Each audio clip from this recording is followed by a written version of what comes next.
Story 1, I've gone back and forth on whether to put this anywhere, but I can't keep replaying it in my head, like it's only mine to carry. This happened when I was a sophomore at a college in the Northeast. I'm not going to say which one. I'm in Kappa. I'm also an English major, and I've always been the kind of student who actually cares about grades because I want to go to law school after I graduate. That detail matters because it explains why I didn't brush things off as easily as some people might. Last semester, I signed up for an upper-level class on English Romanticism. It was a small class, maybe around 25 people, and most of the students were juniors and seniors. The professor ran the seminars, but the bulk of the talking and grading during discussion sections came from the TA. His name was Roar, and yes, that was really what everyone called him. I never even figured out if it was his first name or his last name. It was just Roar. He was late 20s, tall in a thin, awkward way, and he gave off this vibe like he was in a band that played in basements and never got invited back.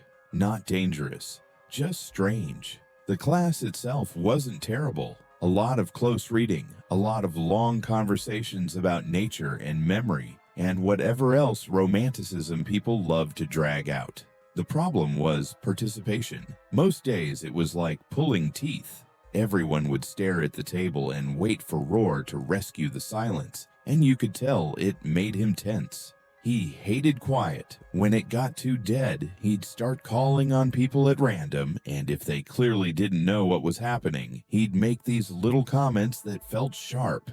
Not exactly yelling, just a mean kind of joking that wasn't funny. There was one guy who kept the room alive, though. His name was Luke.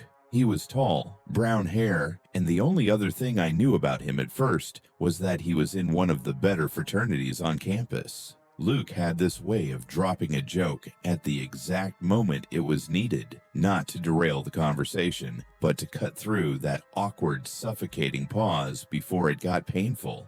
And he actually did the reading, which already made him stand out. When he spoke, it wasn't empty. He knew what he was talking about, so the humor didn't feel like attention-seeking. I remember thinking he was smart, but kind of goofy in a way people liked. Since participation mattered for my grade, I ended up being one of the few who spoke regularly too. Most discussions turned into the same pattern. Me, Luke, and maybe 2 or 3 other students actually talking while everyone else stayed half asleep.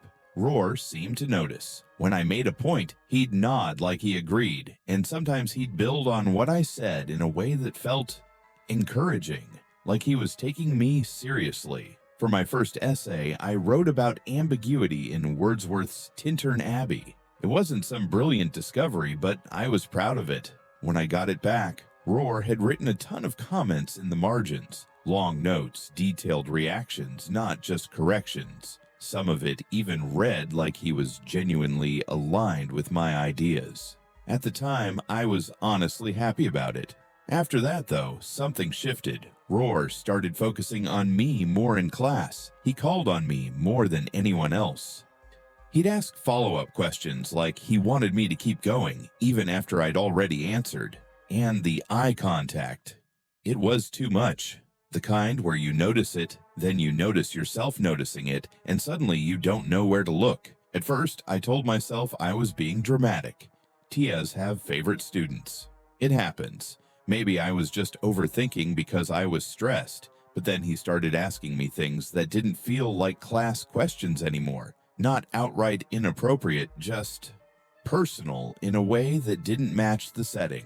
I kept telling myself to ignore it. I had a lot going on, and around the same time, Luke started showing up in my life outside the classroom more and more. Our sorority and his fraternity overlapped constantly. Greek life is mostly stupid, in my opinion, but we were both in what people would call top houses, so we ended up at the same mixers, date nights, and parties over and over. Luke was always there. It got to the point where talking to him felt normal, like it would have been weird not to.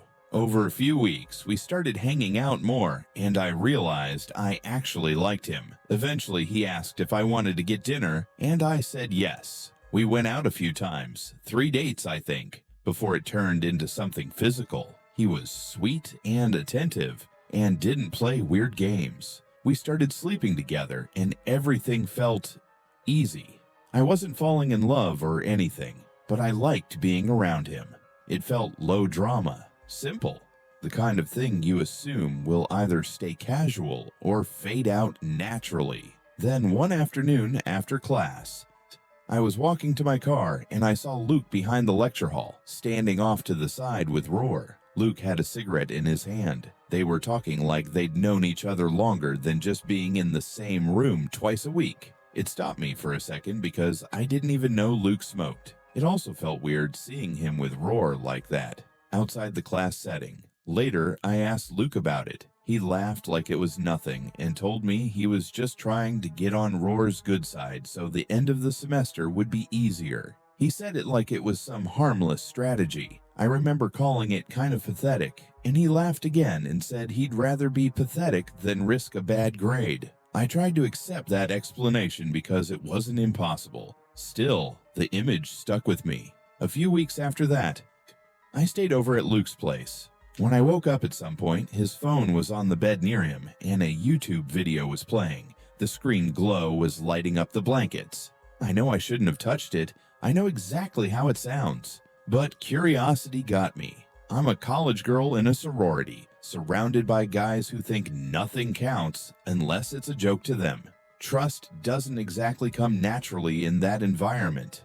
So yeah, I went through his phone. I didn't even have a specific fear. I wasn't expecting to find another girl's texts or anything like that. But what I did find made my stomach turn. There was a folder of photos of me.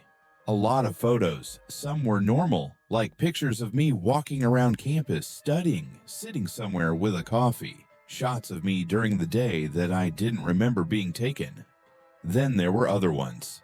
I don't want to spell it all out, but some were clearly meant to be sexual. A few of those were pictures I had sent him, so seeing them wasn't shocking on its own. What scared me were the ones I didn't recognize at all. They weren't selfies. They weren't anything I remembered taking, and I couldn't even explain how he would have gotten them. The feeling wasn't anger. It was this cold, crawling discomfort, like something private had been stolen without me noticing. And the worst part was, if he had just asked for most of them, I probably would have said yes. That's what made it feel even more violating, like he'd chosen secrecy on purpose. I didn't wake him up that night. I just put the phone back and laid there, staring into the dark, trying to decide if I was overreacting or if I just found proof that I didn't know him at all. In the end, I kept it to myself. Part of it was embarrassment, and part of it was that I didn't want Luke to know I'd snooped. A week later, I did it again. He fell asleep, and I decided to try his password. It didn't take long to guess. It was his birthday. Flipped around. Once I got in, I went deeper. Messages, deleted photos, anything that looked hidden. And that's where everything stopped being weird and turned into something else entirely. He had been sending those pictures of me, the ones I didn't recognize, the suggestive ones, to an unsaved number. Not once, not by accident, regularly, for weeks. Basically the entire time we'd been seeing each other. It made me feel sick.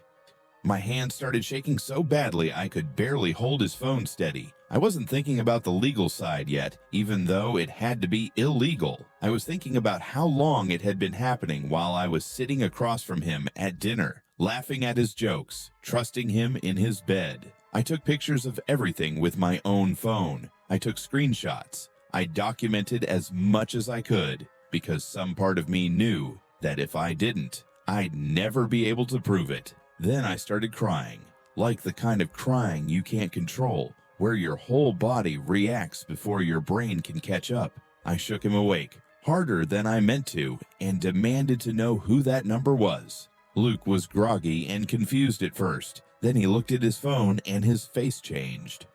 He started stumbling through this story about it being his backup phone, like the number belonged to another device he owned, and he just liked keeping copies of everything in case he lost the main one. He tried to make it sound practical, like some weird digital habit. It was obvious instantly that he was lying. I didn't stay long enough for him to talk more. I left while he was still trying to sit up and explain. I walked out feeling like my skin didn't fit right, like I needed to shower until there was nothing left of me. I'm not going to go deep into the immediate aftermath. I'm not doing that to myself. Just know it was the worst week of my life. I was a mess, mentally and emotionally, and I felt disgusting in a way that didn't make sense because I hadn't done anything wrong.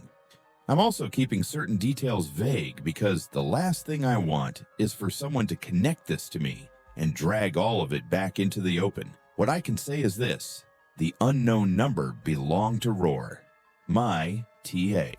When the police got involved and started pressing Luke, he confessed pretty fast. He admitted Roar had been paying him hundreds of dollars for photos of me, that it had been going on since the beginning of the semester, maybe even before I realized Luke existed in my world. I don't know all the specifics, and I genuinely don't want to. Just knowing the outline of it made me feel like I couldn't breathe.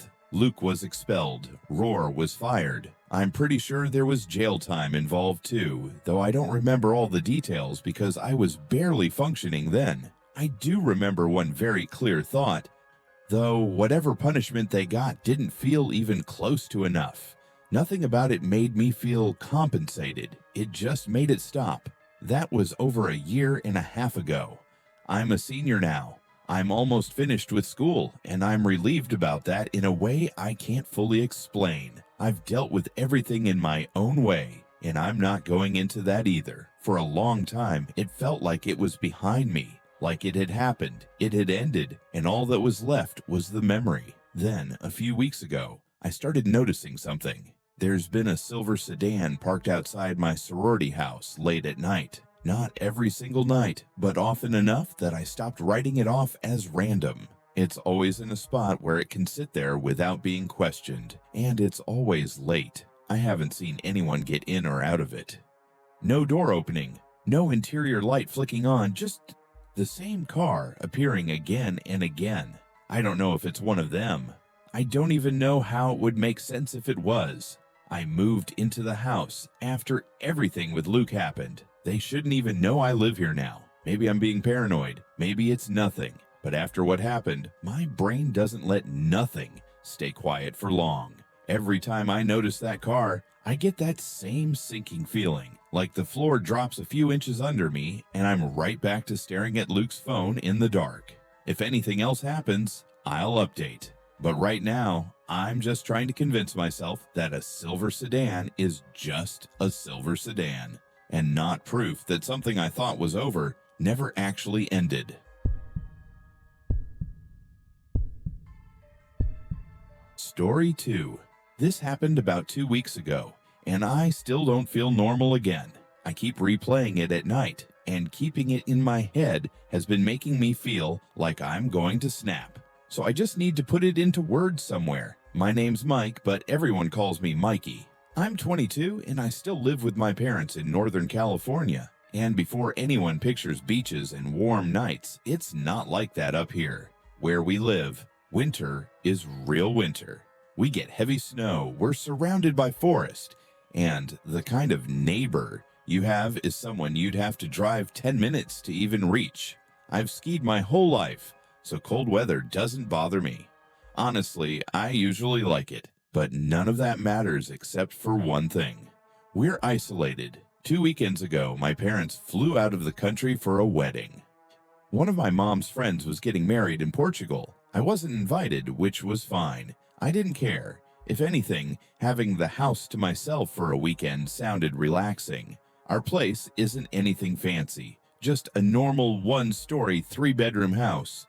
My parents' room is at one end of the hallway. Mine is at the other, and there's a guest room in the middle that's mostly become storage. The kitchen and living room sit in the center of the house, and the front door opens straight into the living room.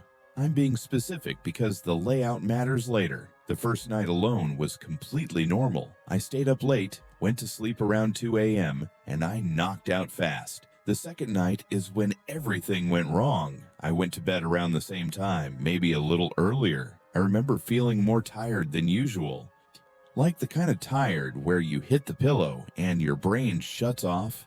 I fell asleep quickly. I don't know what time it was when I woke up, but it was definitely the middle of the night. That almost never happens to me, and I knew something had to have pulled me out of sleep because I keep my phone on airplane mode when I'm asleep every night, so it wasn't a notification buzzing or lighting up the room.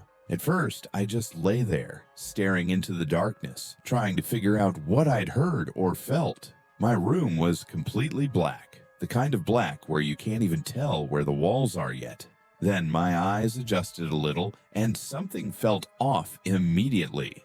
My closet door was open. I always keep it shut, always. It's a sliding door that doesn't stay closed unless you make sure it's fully set. So I have this habit of closing it every night before I get in bed. I know that sounds childish, but I've had a thing about open closet doors since I was little. I don't like that dark gap. I don't like the feeling of it facing the bed. So seeing it wide open in the middle of the night made my stomach tighten. I knew I hadn't left it like that. I knew it. For a few seconds, my brain tried to do that thing where it searches for a normal explanation. Maybe I forgot. Maybe it slid open on its own. Maybe I was still half asleep. But the longer I stared at that open closet, the more awake I became. My heart started beating harder, and that heavy feeling settled over me like something was wrong in a way I couldn't name yet. Without really thinking it through, I reached over to my nightstand, grabbed my phone, and turned on the flashlight. The second the light hit the room, I screamed. There were two people standing right at the edge of my bed. Not by the door, not across the room. Right there, close enough that if I reached out, I feel like I could have touched one of them. I couldn't even make out their faces at first. As soon as the light came on, they moved, splitting in opposite directions like they were dodging the beam.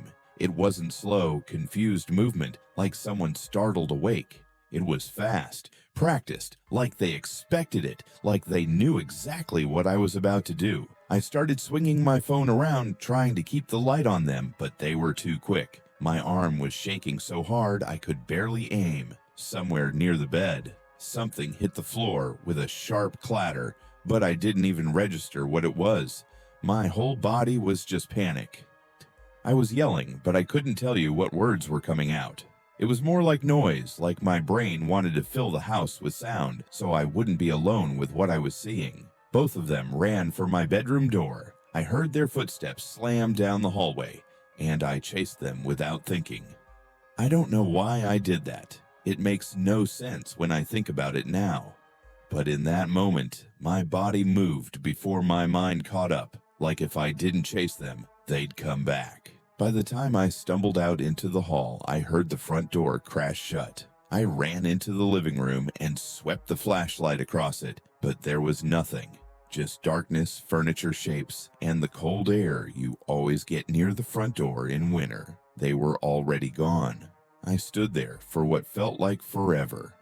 In the middle of my own living room, shaking so badly my teeth were clicking. I kept trying to breathe normally, but it wouldn't slow down. My hands felt numb and sweaty at the same time, and my knees were weak, like I'd run a mile. As soon as I could make myself move again, I ran back to my bedroom, slammed the door, locked it, and called 911.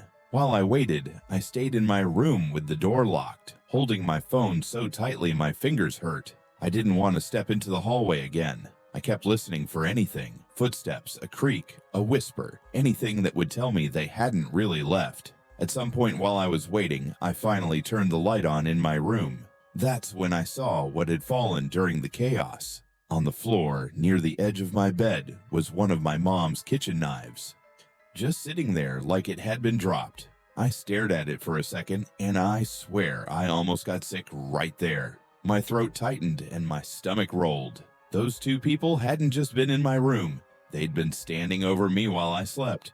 And there was a knife involved. If I hadn't woken up when I did, I don't even want to think about what could have happened.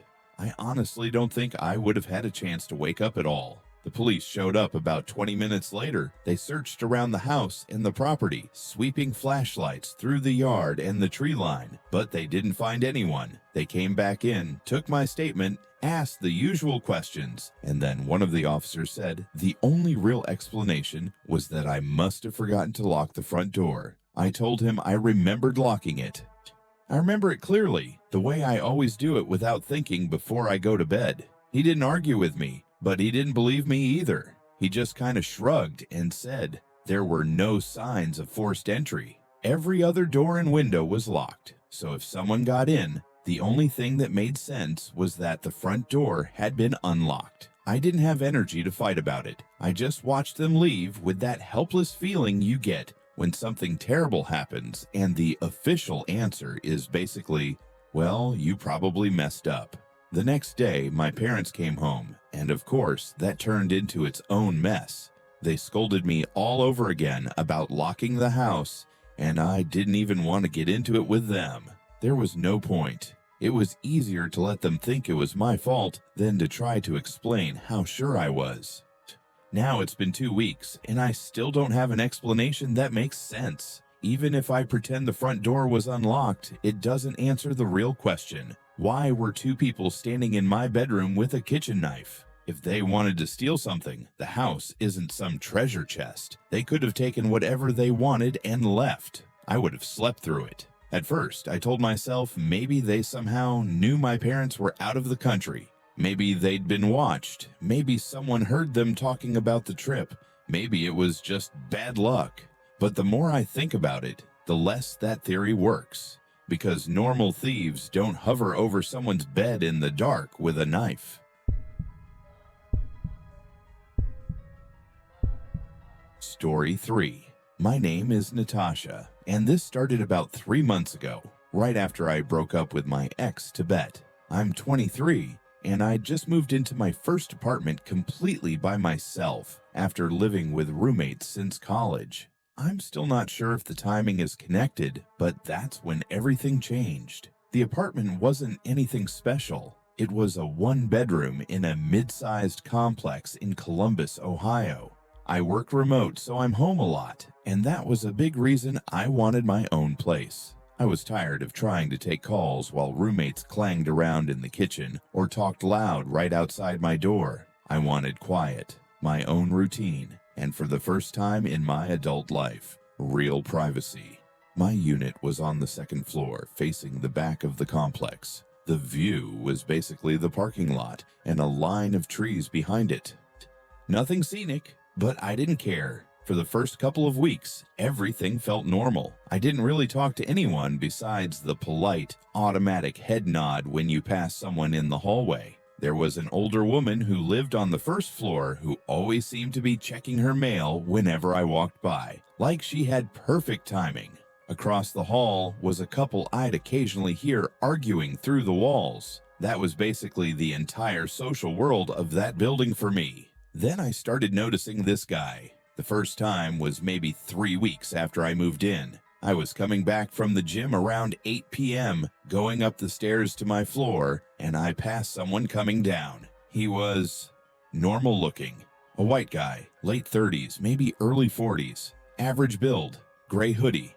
Nothing that would stand out if you saw him at a grocery store. We did that awkward sidestep thing where both people moved the same way, then correct, then almost bump anyway. He ended up squeezing past me without saying a word. It was slightly rude, but not a big deal. I didn't think about it again that night. A few days later, I saw him again. I was out in the parking lot leaning into my car to grab something, and I noticed him near the dumpsters. He wasn't throwing anything away. He was just standing there like he was waiting for someone or killing time. When I looked over, he turned and walked around the side of the building like he didn't want to be seen. On its own, that still didn't feel like enough to be worried about. People do weird little things all the time. The third time is when it started sticking in my head. I was at my desk working. My desk faces the window that looks out over the parking lot, so I'm always seeing cars come and go in my peripheral vision. It was the middle of the afternoon, and I happened to glance outside while I was on a call. There was a navy blue sedan parked in the lot that I didn't recognize, and someone was sitting in the driver's seat. I couldn't see their face clearly from that distance, but I could tell they were looking up at the building, up toward my level. For a second, I got that weird prickly feeling, like it might even be my window they were focused on, but I couldn't prove that. I watched for a few seconds, then forced myself to go back to my call. When I looked again, about 10 minutes later, the car was gone. I don't know why that bothered me so much, but it did. After that, I started paying attention without meaning to, and the more I paid attention, the more I saw him. He was in the parking lot a lot. Not literally every day, but often enough that it stopped feeling random. Sometimes he'd walk through, hands in his pockets, like he was just heading somewhere. Other times he was sitting in that same Navy sedan, and a few days later I realized it was his car. Once I saw him standing near the stairs to my building, staring down at his phone like he'd been there for a while. He never openly stared at me. If he looked at me, I never caught him doing it. But I started getting this steady, nagging sense that he kept putting himself in spots where he could see my apartment. Like he didn't need to approach me. He just needed a line of sight. I kept telling myself I was being paranoid. The complex wasn't huge. If somebody lived there and kept similar hours, of course I'd notice them a lot. That's just how it works. And I hadn't actually caught him doing anything you could point to. He wasn't walking right behind me. He wasn't trying to talk to me. He was just around. Then something happened that I couldn't talk myself out of. I have a pretty set routine. I go to the same gym at the same time most days. And twice a week, I usually stop at a Chipotle on the way back.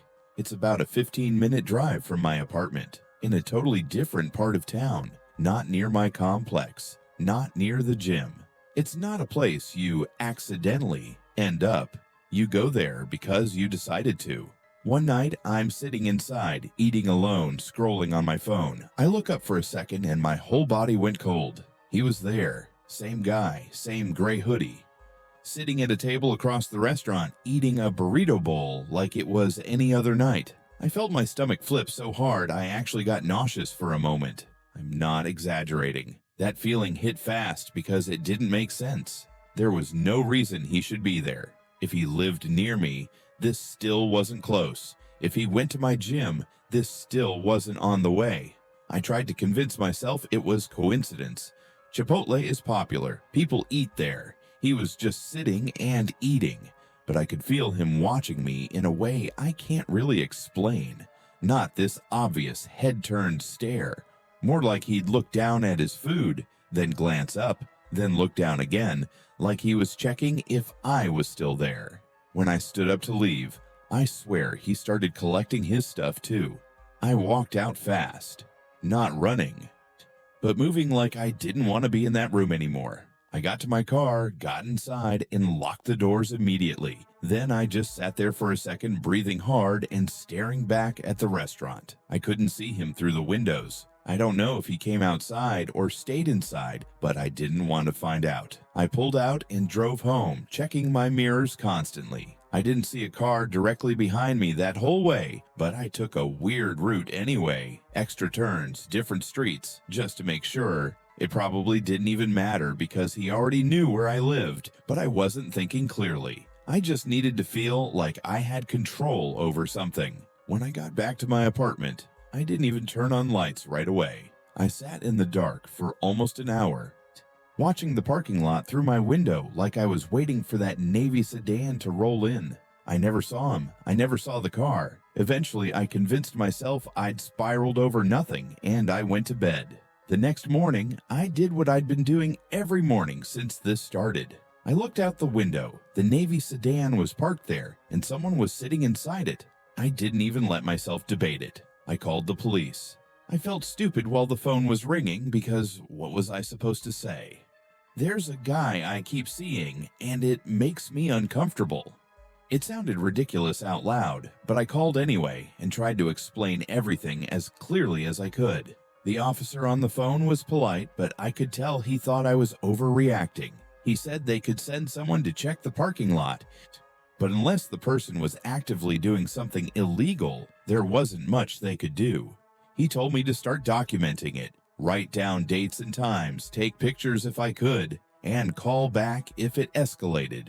By the time a patrol car actually showed up, around 45 minutes later, the sedan was gone. The officer walked around the complex, knocked on a few doors, and came back with exactly what I expected. No one else had complained. No one had seen anything unusual. He gave me his card and told me to call if anything else happened. And for about a week after that, nothing did. I started to relax. I figured maybe the police presence scared him off. Or maybe I really had been seeing patterns that weren't there, and my brain needed time to reset. Then I found the note. It was slipped under my door during the night. I saw it in the morning when I woke up. It was handwritten, and it said, "You should really close your blinds at night." I felt my whole body drop. I remember actually dropping the note from shock, then scrambling to pick it back up like it was going to disappear. My hands were shaking so badly I could barely hold the paper still. It wasn't just creepy anymore, it was direct. It was someone telling me they'd been watching my apartment, watching what I did at night, and they wanted me to know it. 2 weeks later, I moved out. I didn't even wait for the lease to end. I paid the penalty and left. I went back to my parents' house, telling myself I'd stay there until I found another place. I thought getting away from that building would end it. I thought the distance would cut whatever weird thread had formed, but if it had ended there, I wouldn't be writing this. About a month after I moved back home, I was driving back from the gym. Different gym, obviously, one near my parents' place. And that's when I saw it.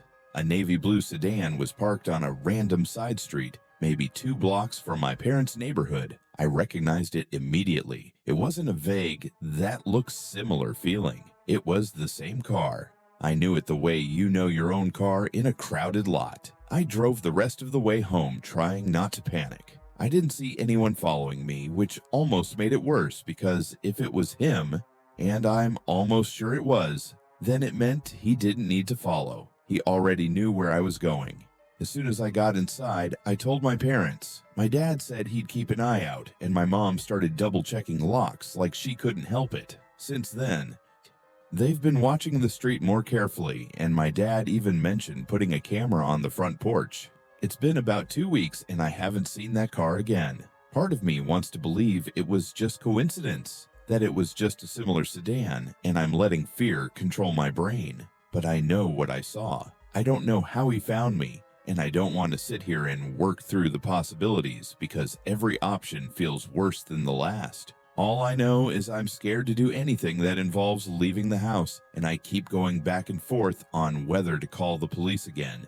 Because even now, I don't know what I could tell them that would actually change anything. Hopefully this doesn't need an update,